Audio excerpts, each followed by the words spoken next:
Hello दोस्तों, मैं as Goswami ease on और आज मैं आपको सुनाने जा रहा हूं एक ऐसी सच्ची घटनाओं से प्रेरित कहानी जो एक शापित स्टेशन की है जहां ट्रेनें आज भी आती है, लेकिन यात्रियों के लिए नहीं, आत्माओं के लिए।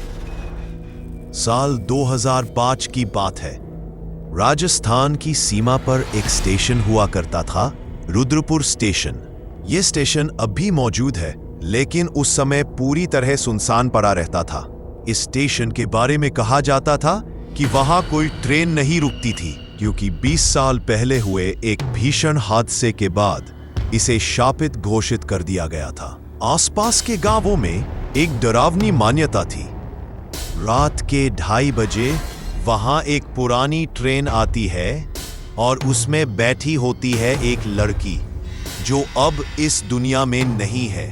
विनोद यादव एक रिटायर्ड फौजी था जिसे अब रेलवे स्टेशन मास्टर की पोस्ट पर रुद्रपुर भेजा गया था।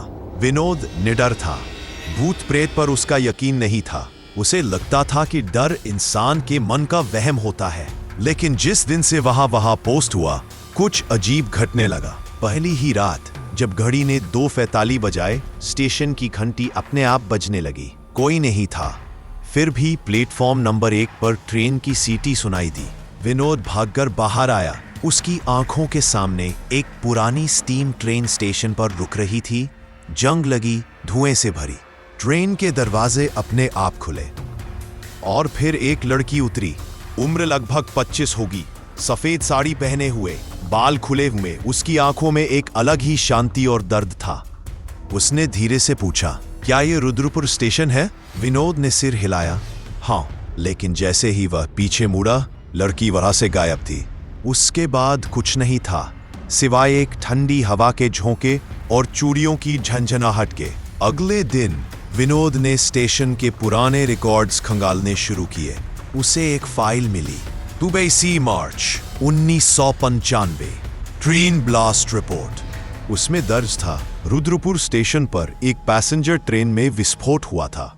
40 लोग मारे गए थे। मृतकों में एक नाम था संध्या मलिक, उम्र 24। वो अपने मंगेतर से मिलने स्टेशन आई थी, लेकिन वो आदमी कभी नहीं आया और ट्रेन में बैठते ही धमाका हो गया। कहा जाता था कि संध्या की आत्मा आज भी उसी ट्रेन से उतरती है, हर रात 2:45 पर अपने मंगेतर का इंतजार करने। विनोद अब हैरान भी था और दुखी भी। अब वह जान गया था कि जो लड़की उसे दिखी थी वह एक आत्मा थी। विनोद ने फैसला किया कि संध्या की आत्मा को शांति दिलानी है। उसने अपने पुराने आर्मी संपर्क से बात की और संध्या के मंगेतर का, वो अब इस दुनिया में नहीं था, लेकिन उसके द्वारा लिखा गया एक आखिरी प्रेम पत्र और राख की अस्थियां अब भी संभाल कर रखी गई थी। अगली रात विनोद ने स्टेशन पर एक छोटी पूजा रखी। उसके पास वो खत और अस्थियां थी। 2:45 पर ट्रेन फिर से आई। संध्या फिर उतरी।